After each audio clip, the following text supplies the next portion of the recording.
ఈ నెల 3వ తారీఖు నాడు జరిగినటువంటి ఎన్నికల కౌంటింగ్ నుండి మొదలుకుంటే నేటి వరకు కూడా గౌరవ ముఖ్యమంత్రి రేవంత్ రెడ్డి గారి ఆదేశాల మేరకు అచ్చంపేటకు సంబంధించినటువంటి కాంగ్రెస్ పార్టీ నాయకులు కార్యకర్తలు కావాలని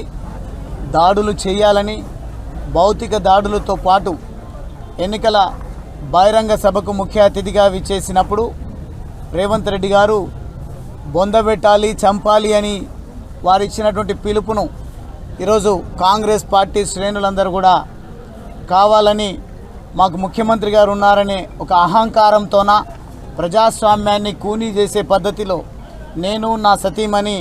ఒక దైవ కార్యక్రమానికి లింగాల మండలం అంబటిపల్లిలో గుడి ప్రారంభోత్సవ కార్యక్రమానికి విగ్రహ ప్రతిష్టాపన కార్యక్రమానికి వెళ్తున్నటువంటి సందర్భంలో అక్రమంగా మమ్మల్ని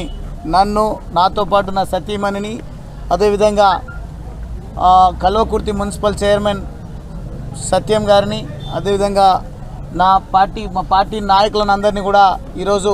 ఇక్కడ అక్రమంగా అరెస్ట్ చేసి నిర్బంధించి పోలీస్ మరీ ముఖ్యంగా కాంగ్రెస్ పార్టీ గూండాలను రౌడీలను కట్టడి చేయలేక మేము నియంత్రించలేము, స్వయంగా అచ్చంపేట శాసనసభ్యుడే నా నాయకులు నా కార్యకర్తలు కంట్రోల్లో లేరు అని తానే రెచ్చగొట్టి ఎన్నికల సందర్భంగా ప్రచారాన్ని ముగించుకొని అచ్చంపేట నియోజకవర్గ కేంద్రానికి నేను వెళ్తున్నటువంటి సందర్భంలో డైరెక్ట్గా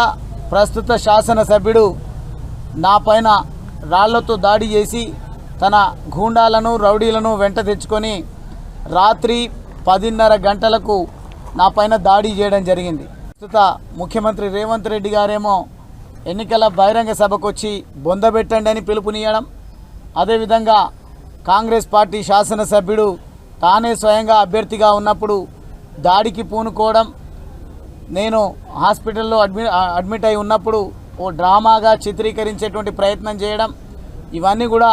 ప్రజలు చూస్తున్నా కానీ నిమ్మకు నీరెత్తినట్టుగా ఏమి పట్టనట్టుగా ఈరోజు మేము ఆడిందే ఆట పాడిందే పాటగా ఉంటుందని బీఆర్ఎస్ పార్టీ జిల్లా అధ్యక్షుడిని నేను, నా నియోజకవర్గము నా జిల్లా మొత్తం కూడా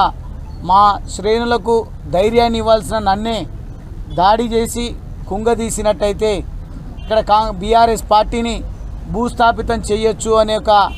కుట్ర పన్నుతున్నట్టుగా చాలా స్పష్టంగా అర్థమవుతూ ఉంది. సీనియర్ రాజకీయ నాయకుడిగా ఉన్న నన్నే